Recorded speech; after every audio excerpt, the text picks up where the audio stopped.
Conversas de barbearia, o tema é espiritualidade do dia a dia.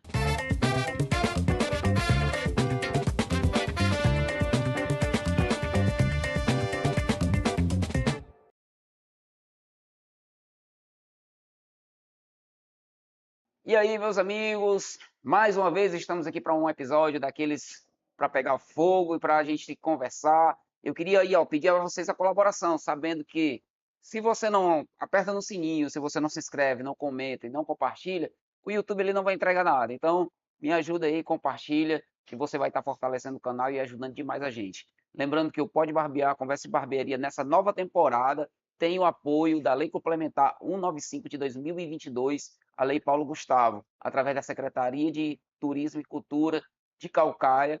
E eu quero me descrever agora para as pessoas que têm uma dificuldade visual, que têm uma limitação visual. Eu sou um homem de pele parda, de média estatura. Eu estou aqui vestido uma camisa preta, eu tenho barba grisalha, cabelo preto, tenho olhos apertados, estou numa sala ampla com vários quadros na parede. Essa sala ela é da cor marfim. Ao nosso centro tem uma mesinha com um telefone antigo, uma caneca preta, aliás, duas canecas pretas. E ao meu lado direito eu tenho o meu convidado, o Ambrósio, que é um cliente, que é um amigo e é um conhecedor, né, um estudioso formado em história, filosofia. E nós queremos hoje debater sobre um assunto que muita gente tem dúvida ou tem um conceito equivocado dentro dessa realidade da vida, do chão da vida, que é o chão da vida, que é o dia a dia, né? Então, assim, dentro dessas perspectivas, as pessoas acabam tendo ideias as mais diversas possíveis, desde as mais absurdas até a falta de ideia, né? Que é os dois extremos. E aí nós queremos hoje conversar sobre como nós podemos trazer a espiritualidade para a nossa rotina. Então, seja muito bem-vindo, Ambrósio. E eu queria já começar com você aqui esse bate-papo perguntando, Ambrósio, o que é espiritualidade? Espiritualidade é um estilo de vida pautado no equilíbrio. Mais do que hoje, muita gente hoje tem um limiar de tentar olhar a religiosidade e a espiritualidade em algo muito parecido, que são, mas tem suas grandes diferenças. Eu acho que a espiritualidade é uma amplitude, é você olhar para a vida de uma forma mais ampla, não meramente as pessoas às vezes confundem, acham que para mim ser espiritual, eu preciso fazer parte de uma religião X, eu preciso, né, isso institucionalizada, eu preciso praticar esses ritos, essa liturgia. Isso faz parte, mas não é o todo. A espiritualidade é como se você olhasse o divino, a vida também, porque ela tem a ver com a nossa vida aqui de uma forma mais ampla. É por isso que, às vezes, ter religião ou não ter religião é irrelevante para a espiritualidade. A espiritualidade, você hoje consegue ser uma pessoa espiritualizada sem necessariamente ser alguém religioso, fazer parte de uma religião. Aí é que está tem a semelhança e aí é que está a diferença, né? A espiritualidade, ela é um conceito amplo. Você pode pegar coisas de várias religiões em si, como se fosse uma salada de fruta aqui, trazer para si e fazer disso algo que é positivo e que faz você melhorar de vida. Tem um equilíbrio, né? Porque tudo está pautado na questão do equilíbrio. Então, estilo de vida e tá aqui no dia a dia, no contato com as pessoas, na forma de ver o mundo. Ambroso, a história ela é cíclica, né? Ela passa por ciclos que se vão se renovando, apesar da sociedade evoluir em diversas áreas, em diversos vertentes, mas ao mesmo tempo a gente percebe que muitas vezes os problemas que tivemos no passado acabam retornando ao longo da história. Você vê, por exemplo, as sociedades antigas, os povos mais primitivos, com a invenção da escrita, né, com o advento do fogo e de algumas tecnologias que foram surgindo ao longo do tempo, a invenção da roda e etc. Nós vamos ver que várias dessas sociedades, dessas comunidades, que estavam associadas, né, a lugares e a modos de vivência, eles desenvolveram suas próprias formas de cultivar algo, né, de cultivar um algo sobrenatural. Por exemplo, é muito comum a gente ver literaturas antigas e alguns conceitos desses trazendo a adoração a alguns objetos. Por exemplo, a pedra, o sol, né? E várias religiões elas sempre buscavam um aparato, um totem, alguma coisa para poder reverenciar. E isso esteve muito presente. Eu E, tava, e hoje, como é que a gente consegue hoje conceituar isso dentro da nossa realidade, levando em consideração que muitas vezes os erros do passado vêm se repetindo no presente até interpretar o que, que se deve ou não. Por exemplo, hoje uma pessoa que diz receber uma revelação especial acaba se tornando um aparato para alguém, né? Um guia, que muitas vezes esse guia acaba se tornando um guia cego. recapitulando essa questão antiga, ontem mesmo eu estava refletindo sobre isso. Os homens mais primitivos, né, que do advento, antes do advento da escrita, que marca ali o início da história e da pré-história, né, da história antes da escrita, já existiam traços de, de espiritualidade, né? Vamos usar esse termo que é bem abrangente, de espiritualidade. O homem já olhava para a natureza e falava o espírito da natureza. Quer dizer, o homem em si, desde que ele surgiu, ele tem em si essa centelha, podemos dizer assim, essa centelha divina, de ele olhar para a vida nessa amplitude e dizer: há algo maior do que eu, Tem algo mais. tem algo a mais, olhar para o universo pela essa estrutura ordenada, orquestrada e dizer: nada é por acaso. Que é a primeira grande pergunta do ser humano. Qual o meu propósito? Por que que eu estou aqui? Será que isso aqui nasceu aleatoriamente, né? Como algumas mentes vão pensar? E é aí que você vê o quê? Que a espiritualidade antiga ela era muito descentralizada. Não existia uma religião específica, um monopólio de Deus, ou alguém que dizia: não, Deus é isso, Deus está aqui ou ali. As pessoas olhavam para a vida e tentavam viver em equilíbrio com essa vida. E se você olhar para Gênesis, a gente aqui puxando para a Bíblia, Deus, quando criou a humanidade, né, Adam, né, que significa humanidade, ele disse o quê? Vocês cresçam, multipliquem-se e dominem a criação. Esse dominar é o quê? Vocês absorvam da criação o seu propósito e vivam em equilíbrio com ela. Então, a espiritualidade nos tempos antigos, mais primitivos, era algo mais descentralizado. Com o surgimento dos grandes impérios, da agricultura, da escrita, das pessoas se aglomerar de uma forma maior em certos locais, né, das regiões antigas, da Suméria antiga, do Rio Nilo, que aí vai surgir as civilizações fenícia, egípcia, os hebreus, as pessoas perceberam que precisavam organizar mais esse negócio, com essa questão também de dominação. É aí que a gente vai falar que é muito importante isso. Por que que é necessário, né? Às vezes as pessoas dizem: não, é necessário você pertencer, você ter. É um dos grandes questionamentos das pessoas para dizer que você tem que pertencer a algo, a algum grupo.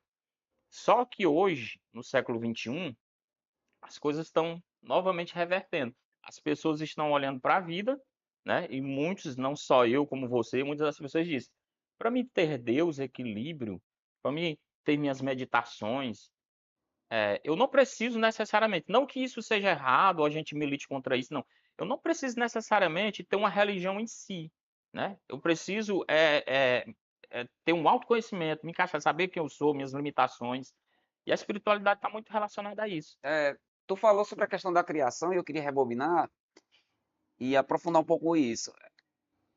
Muita gente desconhece, né, já que você tomou a Bíblia, por exemplo, como base, né, de Nesse partida, ponto, né? ponto de partida dessa fala, muita gente desconhece que nas civilizações antigas, não só nos hebreus, haviam vários mitos da criação, E às vezes muito inclusive semelhantes, né? muito semelhante. Na verdade, eles eram praticamente idênticos, né? Então, assim, o que foi que aconteceu com os hebreus? Essa tradição oral de transmissão de pai para filho foi se perpetuando ao longo do tempo. E muita gente desconhece que, por exemplo, as pessoas acham, tipo assim, muitas religiões ligadas à Bíblia, né? Elas dizem assim: a minha religião é a verdadeira, então a minha história é a verdadeira. E aí descarta todas as outras histórias, sendo que no passado eles viviam em plena harmonia uns com os outros e eles encontraram esses mitos, essa forma de contar, porque muita gente acha que mito, por exemplo, é uma fantasia, né, uma história mentirosa, mas não é. O mito aqui no nosso português, ele criou O mito, né, esse fundamento de que era algo errado. o mito, a história, ela dá sentido a algo, né, da vida. A gente costuma pensar de uma certa forma, e aí é que entra o povo hebreu em si. É, como na antiguidade não tinha esse aparato que a gente tem hoje, científico, de conhecimento, não era essa realidade, as pessoas costumavam olhar para a natureza, olhar para a vida, e através de coisas que eles não conseguiam explicar de uma forma científica, eles criavam o quê? Uma história para dar sentido àquilo. Eu estava vendo ontem que tá no leste europeu, né? A aurora boreal, que é um fenômeno de efeito da atmosfera. Eu fiquei imaginando comigo, os homens do passado, como é que eles davam significado a isso? Eles iam criar uma história, iam criar um Deus. E assim, os povos antigos, eles têm a questão do panteão dos deuses, que é um povo mais ligado ao politeísmo. Não que existia um ser supremo, mas dentro desse ser supremo existe uma ramificação de poderes, de forças que davam sentido à existência em si. O povo hebreu, ele foi o povo que institucionalizou, podemos dizer assim, a questão monoteísta, né?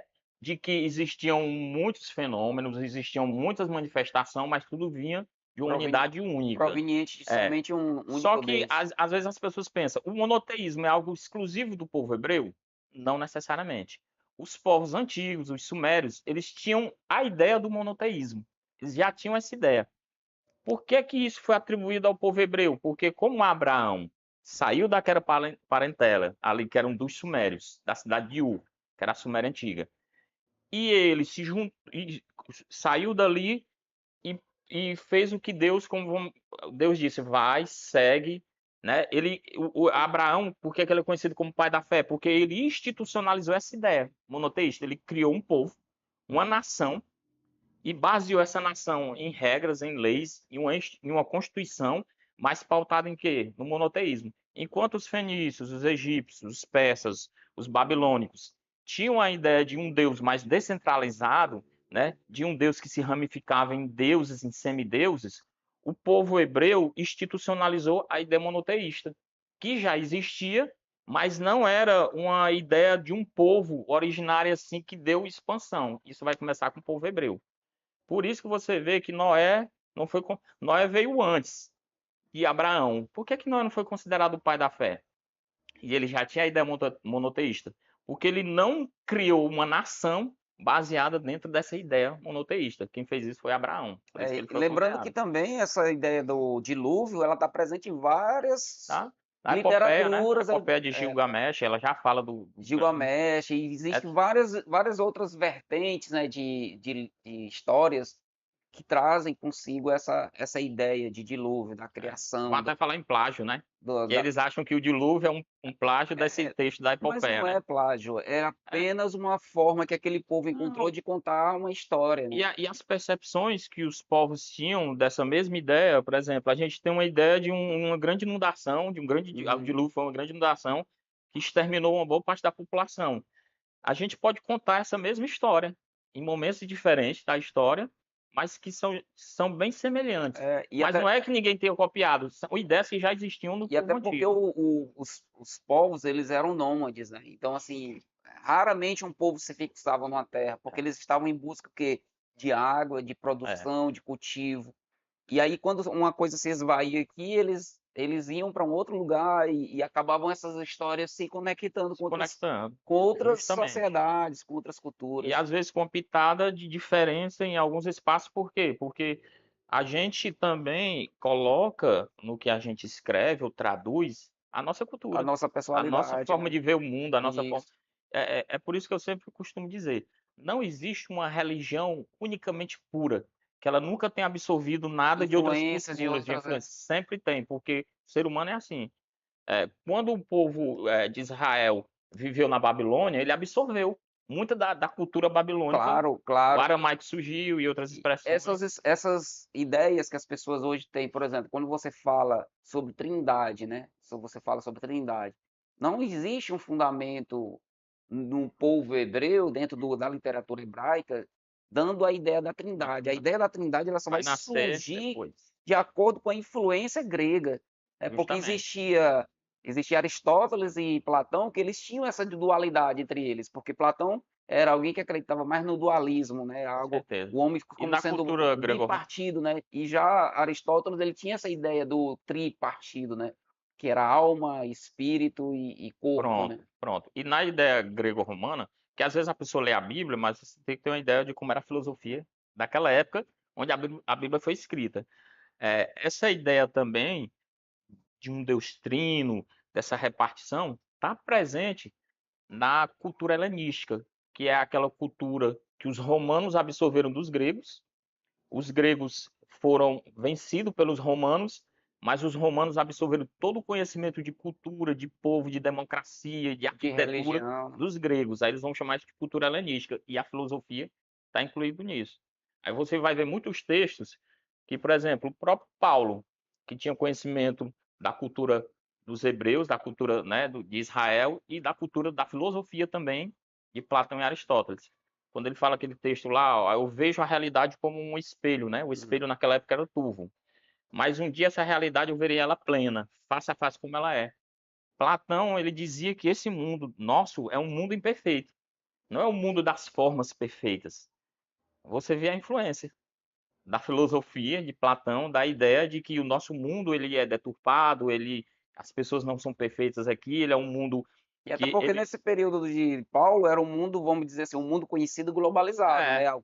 Com a construção das estradas, pronto. né? Com os dutos, com a água, com o saneamento básico que havia naquela sociedade, as pessoas andavam, viajavam de um lugar para outro e acabavam interagindo com essas outras E Platão culturas. vai dizer, esse mundo das formas, que é o mundo perfeito, no cristianismo vai ser o céu. Entende? São ideias um pouco diferentes, mas são semelhantes, né? O mundo perfeito, o mundo das formas perfeitas, no É, cristianismo ele vai se tornar o céu, o eu quero paraíso. tocar nessa ideia do céu daqui a pouco, mas antes eu queria falar um pouco sobre essa ideia, né, que as pessoas têm e de onde surgiu, né, essa ideia equivocada que elas têm de que a minha religião é a verdadeira, a única e exclusiva, né, exclusivista. E isso, de certa forma, nas culturas antigas, quando o povo começou a se organizar como nação, como povo mesmo, né, nação, eles começaram a exercer um conjunto de O regras. monopólio, né? A criação do exército, né, a criação das forças de segurança, fizeram com que também houvesse criação de leis. E a religião, desde sempre, ela sempre foi usada para um propósito de manipulação e medo, Também podemos dizer assim, né? né? Porque o que é que eu costumo dizer nisso? Como a gente fala, as religiões mais antigas, elas eram um pouco mais, até as politeístas, descentralizadas. Por exemplo, na Grécia Antiga, existiam as cidades-estados. Eles eram únicos na língua, eles falavam uma língua só, que era o grego, mas cada cidade-estado, que era como se fosse o Ceará, o Piauí, a Paraíba, eles tinham uma cultura e uma religião própria. Às vezes não era igual, não existia esse monopólio. Isso vai surgir com Roma. Com Roma é que vai surgir essa questão do monopólio, de centralizar tudo em busca do poder. É por isso que eu costumo dizer, historicamente, por que é que as maiores religiões do mundo são a cristã e a islâmica? Historicamente, vamos falar do lado histórico, porque são religiões também de dominação. Por quê? A partir de Constantino, o cristianismo foi oficializado, deixou, é como se Constantino olhasse, ó, vou organizar aqui, existe muita gente falando sobre Jesus, sobre Deus de uma forma, vamos criar os concílios, vamos organizar esse negócio, vamos pegar aqui as cartas dos apóstolos, vamos pegar o Antigo Testamento e vamos formular aqui algo padrão. Vamos botar no canon, ó, isso aqui é que é o sagrado, isso aqui é que é o legítimo, o original.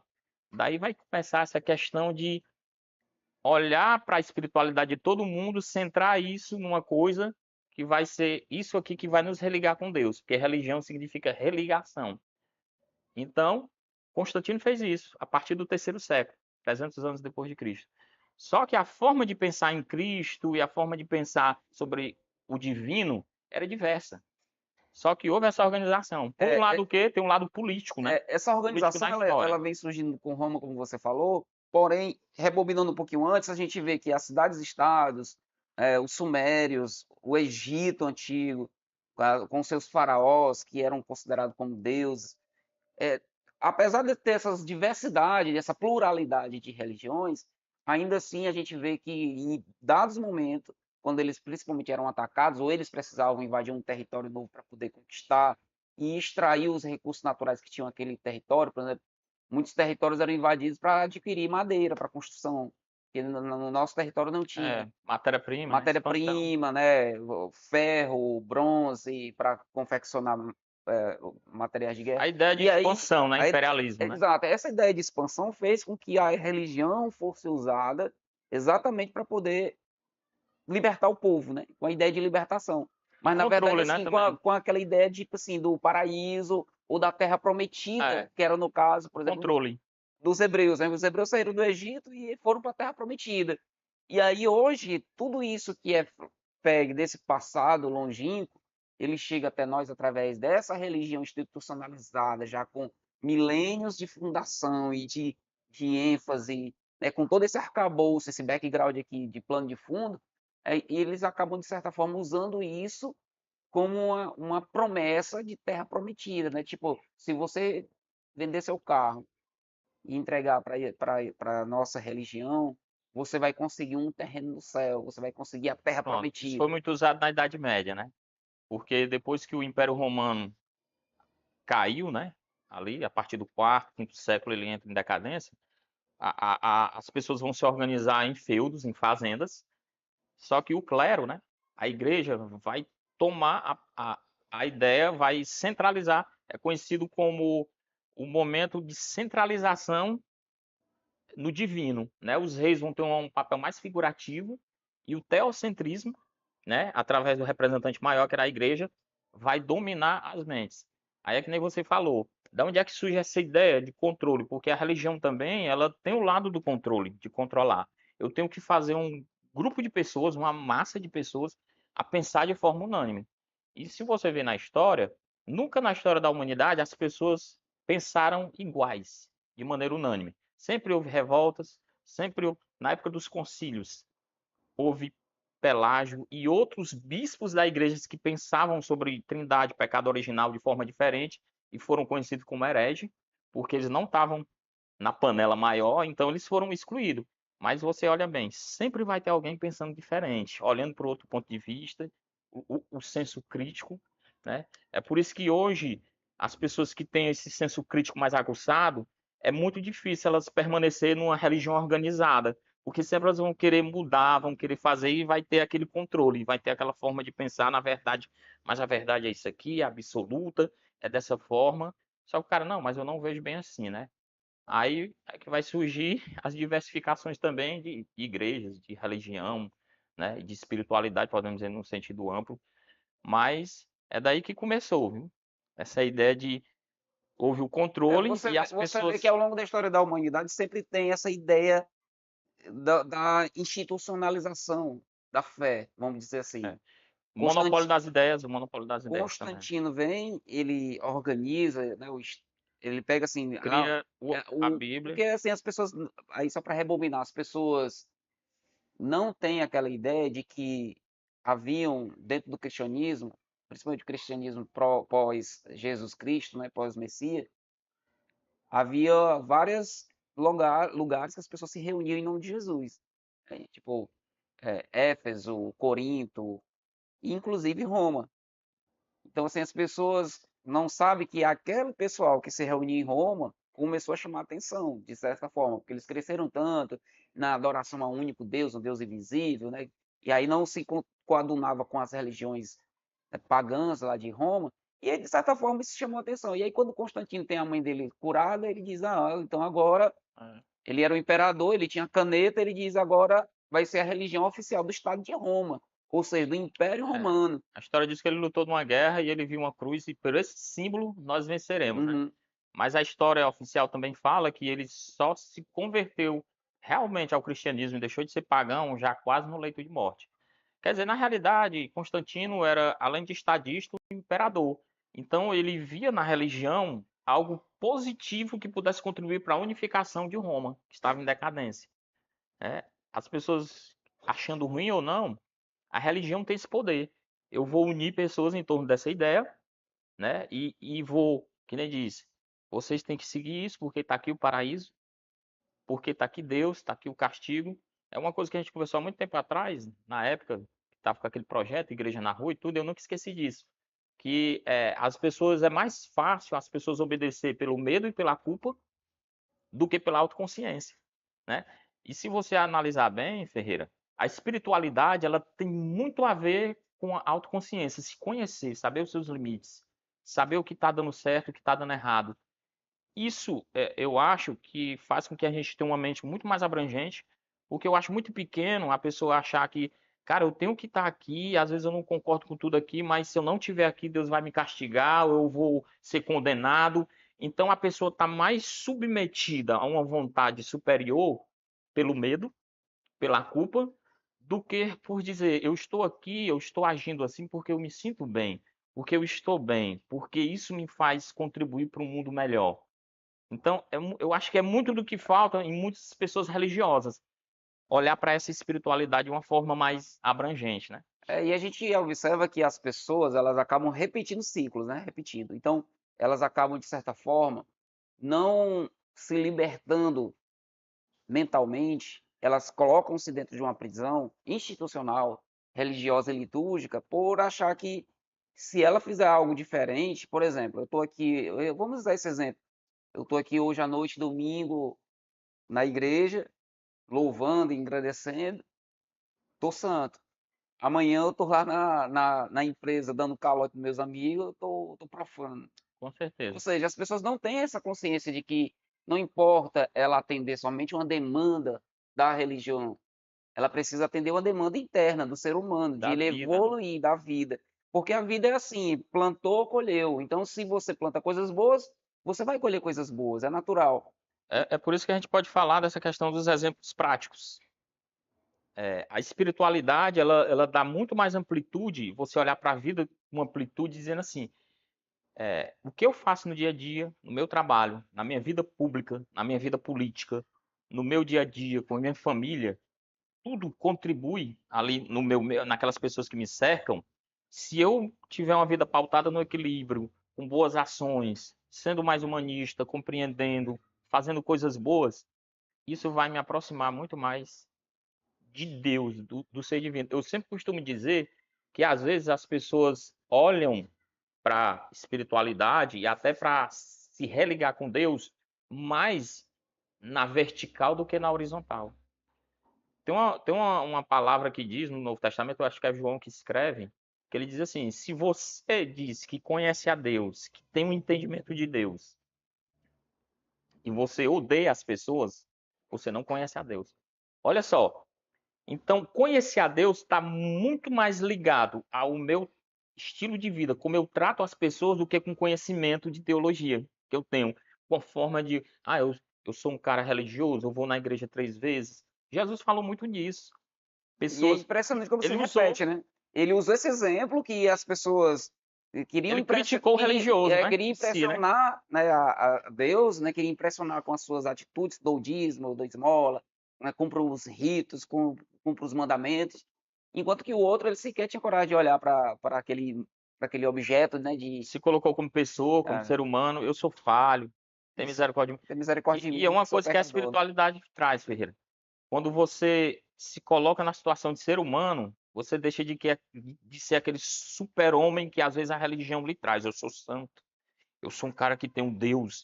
Então o cara se considera até mais E superior é do que incrível as isso, né? Porque pessoas. os líderes que estão implantando essa ideia na mente das pessoas, nada dá errado para ele. Já prestou atenção? É, Nada dá errado. O cara tá lá falando assim, ó, hoje eu me acordei, Deus fez um milagre, eu orei, as coisas aconteceram, eu pronto. recebi um carro, né? Alguém me Você vê que tudo está presenteou, ligado a um rito, né? A uma né? liturgia, a uma coisa.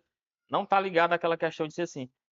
Por que é que eu estou bem comigo? Que eu tenho a espiritualidade tem a ver com a saúde física, mental, a meditação, a respiração. Eu estou bem porque eu procuro olhar para o meio e me conectar com ele. Mas as pessoas só veem o quê? É isso que aconteceu muito no passado. E eu conversando com um amigo meu, que ele entende muito de cultura judaica, e eu fiz essa pergunta a ele: cara, por que que o tabernáculo existiu? Por que que as pessoas tinham que oferecer oferendas para se sentir melhor, para os pecados ser perdoados, né? Ele disse: tem essa questão de a pessoa analisar você através daquela liturgia, daquela cerimônia, mas tem muito mais a ver em que as pessoas levar alimento para o templo para que acontecesse a questão social, fosse dividido. Então, como as pessoas não gostam de agir pela autoconsciência, é necessário impor uma regra, mas ali pelo, como se diz, pelo medo, né? Pelo rito, né? Pelo rito, porque nós temos essa dificuldade. Aí só que eu acho assim, a nossa grande dificuldade é essa, é a gente tentar encontrar Deus só na liturgia, só na cerimônia, só nas tradições, só nos usos e costumes, que isso não é errado, mas a gente às vezes procura só Deus ali e esquece de procurar Deus do nosso lado, na E, nossa casa, na nossa família, a prática. inclusive, existe uma grande diferença, né? As pessoas às vezes acham que só o sobrenatural é onde há ação divina, né? Ação de Uhum. Deus nas coisas absurdas, nas coisas tipo Pronto. assim, precisa um raio cair É. do céu, Isso atrai, um né? anjo Isso se atrai. materializar aqui para que eu possa te ordenar. E as coisas simples, inclusive até quem possa discordar, mas aqui é pode barbear, então tá É. tudo certo. O que Então, são os assim, milagres, né? é, Realmente, os é, milagres. muitas vezes as pessoas não têm a ideia, mas pode muito bem ter acontecido. As pessoas iam para o deserto, que era onde Jesus Cristo estava reunido, pregando com os discípulos e tudo. E as pessoas levam pão, levam peixe, levam coisas do seu dia a dia para comer, até para se manter lá. Quem é que não sai de casa e não leva um biscoito? Quem é que não leva um pão? Quem é que não leva um Uhum. lanche? E as pessoas levando, e aí quando chegou, só tem aqui dois pães, né? Três peixinhos, dois Uma pães. ideia mais ampla da multiplicação, né? Então, Quem assim, sabe a multiplicação foi essa autoconsciência das pessoas dividir um pouquinho que tinha com todo mundo. é possível Jesus ter feito um milagre, é É possível, né? possível, Mas assim, não é mas só sobrenatural, acho que a reflexão não é sobre como o milagre foi executado, mas é como nós aplicamos aquele conceito de ideia de espiritualidade na nossa vida e na nossa existência no dia a dia. Porque eu posso muito bem hoje chegar aqui e dizer assim, cara, um milagre aconteceu na minha vida. Veio alguém aqui na minha casa e compartilhou uma história comigo, e eu pronto. compartilhei a história com Para muitos isso não vai ser um milagre, né? Porque as pessoas estão muito assim, as pessoas gostam de associar muito milagre àquela coisa só do sobrenatural, né? Por exemplo, é mais fácil esse cara é um homem de Deus, porque ele fez um milagre do que pela prática de vida dele, pela conduta de vida dele, que às vezes é totalmente o contrário do que ele fala, mas por ele ter feito um milagre, aquilo ratifica uma autoridade maior perante as pessoas. E eu acho que o milagre é todo dia. É em estar vivo, é no avanço da ciência, da medicina, é em olhar para a vida e ver as pessoas contribuindo para um mundo melhor. O milagre, ele se manifesta de várias formas, mas tem aquela galera que só olha para o milagre de uma forma espantosa, sobrenatural, inexplicável, enquanto o milagre acontece todo É, dia. e é impressionante como as pessoas politizam tudo hoje no dia a dia, né? Então, assim, as pessoas não conseguem ver que esses exemplos, eles podem ser práticos no trabalho, nos relacionamentos, nas dificuldades do dia a dia que nós encontramos. Todo mundo está vivo, tem dificuldade. E também na E passa gratidão. por problema e acontece o milagre, que é a resolução daquele E problema. aí as pessoas politizam isso muito, porque você falou uma coisa muito interessante. Há uma separação entre ciência e fé, né? E em um dado momento da história, isso caminhou junto, né? Principalmente naquelas Caminhou Galileu, né? Nós tivemos é, Copérnico, nós tivemos vários homens cientistas que eles tinham uma afinidade muito próxima com a fé e ao mesmo tempo é, eles conseguiam, né, misturar duas coisas. E hoje, por exemplo, a pessoa não consegue entender que, por exemplo, uma vacina pode ser um grande milagre justamente proveniente de estudo. a própria inteligência humana. Porque como você falou aí, essa questão na Idade Média, por que que os grandes cientistas, né? Dizendo melhor, por que que os grandes cientistas da Idade Média e ali do começo da Idade Contemporânea eram ligados à igreja? Porque a maioria deles eram monges, a maioria deles eram padres, porque assim, o E eles conhecimento tinham acesso a recursos, a é livros, né, a quando diz bibliotecas. que onde nasceu as universidades, na igreja. Mas por quê? Porque a igreja era detentora do conhecimento, da escrita, do latim. Então, as mentes brilhantes tinham que sair dali, porque eles tinham o conhecimento, só que eles foram além, né? Daqueles dogmas, foram além daquelas ideias, e eles entenderam o que é isso também é espiritualidade. Eu posso buscar, como Deus disse que eu domino a criação, eu posso entender a criação de uma forma mais ampla, e através da criação, eu consegui resolver muitos problemas da humanidade, como o quê? Remédio, cirurgia. Antigamente ninguém podia abrir um cadáver, dessecar um cadáver para entender a causa da morte e até a solução de problemas cirúrgicos que futuramente vai ter, porque a alma estava dentro do corpo de uma forma bem literal e não podia se abrir um corpo. Até que pessoas ousaram. E quando elas ousaram, aí surgiu. Quantas mulheres hoje estão vivas porque alguém descobriu como era que se faz uma cesariana? Você Porque olha, por exemplo, as grandes navegações, né? A é, igreja da época, os homens foram até lá a linha, né? a religião da época dizia que aquela linha não podia ser atravessada porque os barcos Caía. caíam, e alguém teve a É, coragem. de Então são mas é pautado no conhecimento também, porque naquela época já se faziam mapas mostrando que a Terra tinha uma curvatura, de que você saía desse ponto, ela era redonda e ia chegar em outro. Quer dizer, outra coisa muito importante que eu queria falar, o conhecimento não nos afasta de Deus, ele nos aproxima de Deus. Às vezes de uma forma diferente do que as pessoas vêm ficar dizendo, não, porque o cara que tem muito conhecimento, ele perde a fé, ele enfraquece, ele esfria na fé. Não, ele pode quebrar paradigmas que não esteja de acordo com aquela religião que ele está, aquela igreja que ele está, mas ele vai olhar para Deus de uma forma mais ampla, numa amplitude maior. E isso, às vezes, aproxima ele de Deus de outra maneira, uma visão diferente. eu sempre comparo isso muito com uma luz, né?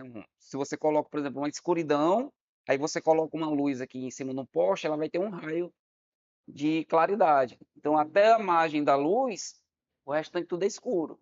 À medida que você aumenta essa luz de tamanho, de altura, você vai expandindo o raio dessa luz.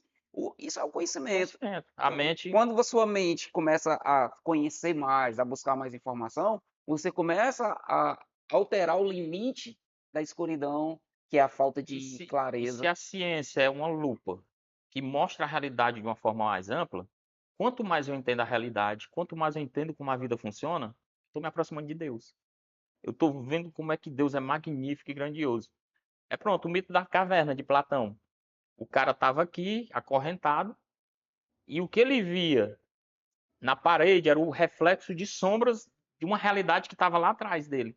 Até que ele se desvencilhou das correntes, viu um túnel, viu uma luz, olhou lá para fora, viu que tinha natureza, tinha sol, tinha tudo. Quando ele voltou para a caverna e disse: Ó, a realidade não é só essas sombras. Essas sombras é um reflexo, mas a realidade está aqui. Aí Platão ironiza e diz: aí o pessoal que estava lá quiseram matar o cara, ou mataram. Né? Mostrando que o conhecimento ele incomoda também. A amplitude de ver a vida, de ver o divino, incomoda muita gente que está ligada com o quê? Com monopólio, com objeto de poder, que quer manter as pessoas sobre um domínio, tá entendendo? Eu assisti E aquele. ainda tem um detalhe, além de ser tudo isso aí que você falou, ainda tem a questão da manutenção desse sistema oligárquico, né? Que muitas vezes o sistema ele é oligárquico.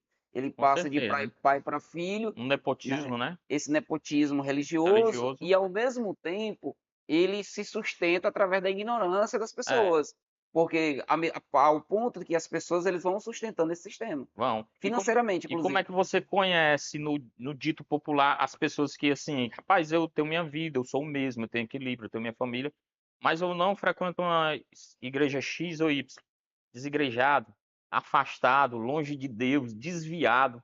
Olha só como é que as pessoas interpretam, como se você só tivesse uma ligação com Deus, uma harmonia com Deus, né? Se você tivesse naquele nicho específico. Claro que alguém vai usar de eufemismo. Não, mas não é bem assim, tudo. Mas existe esse olhar diferente.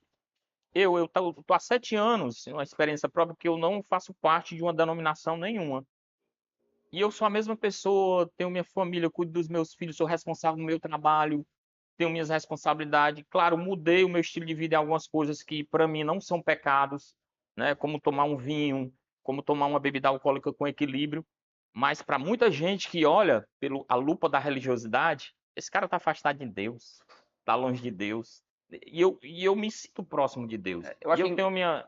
Eu né? acho incrível Isso, essa isso é ideia que até as bom pessoas. esse ponto, a gente Eu tocar, acho né? incrível essa ideia que as pessoas têm sobre quem é e quem não é, né? Quem tem ou não É, acesso. Porque, por pronto. exemplo, as pessoas começam a dizer quem vão ou quem não vão para o céu, né? E aquela ideia do É, céu. qual é a igreja certa, É, né? Qual é então as o... pessoas começam a ditar uma norma, né? Uma regra, por exemplo. As pessoas elas se incomodam muito mais com a tatuagem que está no braço de alguém ou com a bebida que alguém é, bebe do isso que define, né? com o caráter que a pessoa vive no oculto e no escondido. Porque lá no oculto e no escondido, muitas vezes o cara ele é plenamente benéfico para aquele momento religioso, mas ao mesmo tempo ele trai a esposa, ele É, compra e não paga, ele, né, não cumpre os acordos, é mentiroso. é Tem uma isso. série de coisas que são do particular, porque só você sabe quem você é de fato, e às vezes as pessoas estão vivendo essa realidade aí na particularidade, mas na clareza elas são o dedo em rixe apontando para quem deve ou não deve ter É acesso ao céu. porque na religião em si, né, as pessoas vão ser definidas. Não, se você não seguir isso aqui, esse rito, essa regra, esse dogma, essa teologia, tá fora, Eu vou citar um né? exemplo bem Tá prático. fora.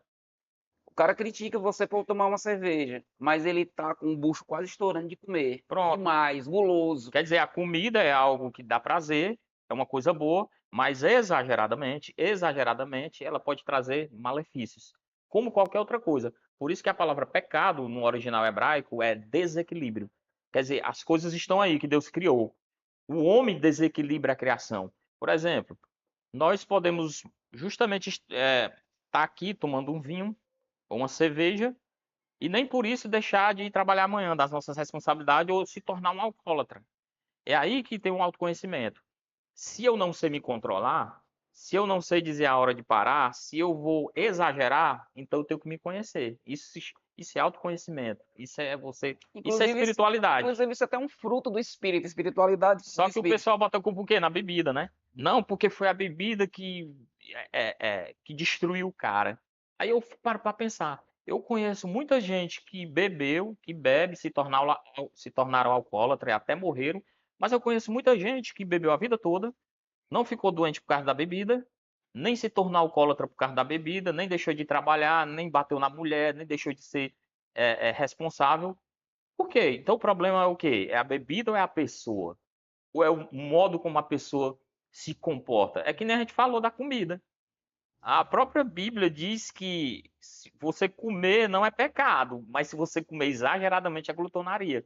Olha só, então o problema não é o comer em si, é o exagero, é o desequilíbrio. E isso tem a ver Isso serve para muita com coisa. essa questão da espiritualidade, porque um fruto do espírito falando é exatamente o domínio próprio, né? Então, se a pessoa tem domínio próprio, se ela se conhece, ela sabe os seus limites, ela sabe até onde ela pode ir, ela conhece. Então, ela sabe exatamente que aquele ponto ali eu não vou me arriscar. É, Então, isso se chama maturidade. E aquilo que eu falei, muitas vezes as pessoas elas não querem assumir esse papel da maturidade, da autoconsciência, porque elas querem sempre alguém com um cabresto no pescoço dela, dizendo para onde é que ela vai e para onde é que ela não vai. ela usa o templo como um amuleto. Ah, se eu estiver aqui, eu estou bem, eu estou guardado, eu estou santo. Quando sai, não, porque eu me afastei do templo. E você falou uma coisa aí, essa questão da maturidade. Freud, ele via muito a pessoa que é religiosa demais ligada à infantilidade. Quando a gente atinge uma maturidade, a gente vai olhando a vida, as histórias que nos contaram e vendo que não, isso aqui faz sentido, isso aqui não faz. E eu costumo dizer e eu digo para as pessoas, às vezes muita gente procura a gente, fala, será que isso é certo? Será que isso é errado? Será que isso é pecado? Será que isso é a vontade de Deus ou não? Eu digo, ó, olhe pelo lado do que faz sentido e da racionalidade, que é o principal dom que Deus colocou na gente, é olhar para a vida de forma racional, olhar o que faz sentido e aquilo que você está fazendo está lhe causando prejuízo a você, a terceiros e à criação? Tá, então pare. Porque tudo que leva à destruição, tudo que leva à confusão, tudo de uma certa forma não é bom. Agora, se você está fazendo uma coisa que você não está levando prejuízo nem a você, nem a ninguém e nem à criação, e isso vale para muita coisa que o povo estipula como certo e errado, mas meramente um uso e costume, né? Faça, faça. Porque coisas do passado, quantas coisas no passado, Ferreira, eram tituladas pela religião, em um termo geral, como errada e hoje não faz mais sentido. Hoje as pessoas olham, né? A gente pode citar um exemplo dos instrumentos musicais. Isso é coisa do cão, isso é errado, e moda, e apetrechos. E a gente vê, não, isso aí, apetrecho na Bíblia, que está ligado à idolatria. Não você se arrumar, você se vestir. E eu digo, não é só isso, não. Eu digo para um âmbito de muita coisa na vida. E que hoje não faz mais sentido. Quer dizer, a tendência da humanidade é criar essa maturidade. É entender que Deus não está dentro de uma caixinha de fósforo, monopolizado por um grupo, por uma religião, por uma teologia, mas que Deus é algo amplo. Deus é a gente olhar para a vida, espiritualidade, de forma ampla, e catar aquilo para a gente que faz a gente ser um ser humano melhor, uma pessoa melhor na escola, na sociedade, no trabalho, na política, em todos os lugares. É isso que a gente pode usar como ideias práticas e as ideias equivocadas. Às vezes as pessoas acham que eu ser bom é eu pertencer a um grupo, a uma religião, a um dogma, a seguir uma regra, e tá além disso. Não que isso seja errado, não que seja errado, que não é. Mas às vezes as pessoas, Jesus falou isso, as pessoas que se concentravam mais em quê? No rito, na regra, na liturgia, esqueciam de ser o quê? Humano. Jesus foi criticado pelos religiosos porque ele era humano, porque ele se sentava com os pecadores, porque ele comia com as pessoas, porque ele se socializava com quem mais precisava dele, porque ele apesar de dentro da teologia cristã ser Deus, mas ele era homem também. Isso é uma lição se você analisar nesse âmbito, né? Dentro da ideia cristã. Quem mais Jesus criticou foi os religiosos. Independente de que segmento for, se for os fariseus, os essênios, os escribas, né? De uma certa forma. Mas partindo dessa ideia dentro É, do cristianismo, o né? próprio Jesus, ele rompe a barreira da religião, porque até então ele faz coisas, até sua aparição pública, né, seu ministério público e tal, ele faz coisas que rompem essa barreira da religiosidade encaixotada que era nossa. Porque, por exemplo, quem era que chamava Deus de Pai? Não se tem notícia na história de alguém que chama de paizinho. Quem era que, por exemplo, Deus pegava era no, uma coisa mais no restrita, né? sábado e curava alguém no sábado, né? Tipo assim, ou fazia um pão, partir o pão, as coisas assim, bem básicas, né? De evolução do ser humano, que era se comportar como aquele que está no lugar do outro. E ao mesmo tempo os caras estavam muito mais preocupados do que um paralítico foi descido pelo teto, porque lá os tetos são retos, né? São tipo lajes.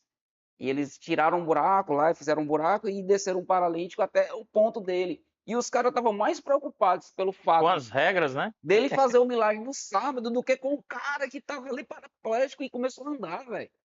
É um negócio meio É absurdo. por isso que diz que se Jesus vivesse, né? Jesus, né? Da Bíblia, do cristianismo, vivesse no século XXI, ele era criticado pelos religiosos também de hoje. Porque ele estaria onde?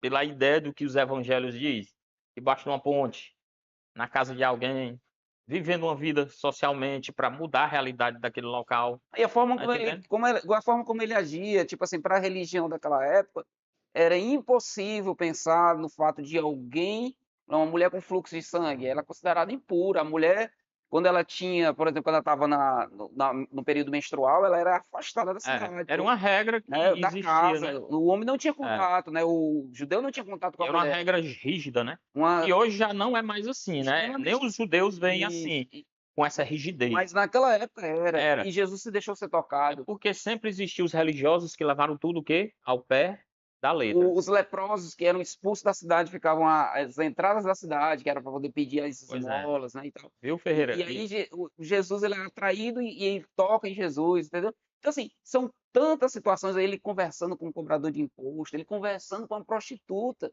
Isso. Então você vê, Mostrando o quanto ele estava inserido entre as pessoas, independente de quem elas fossem.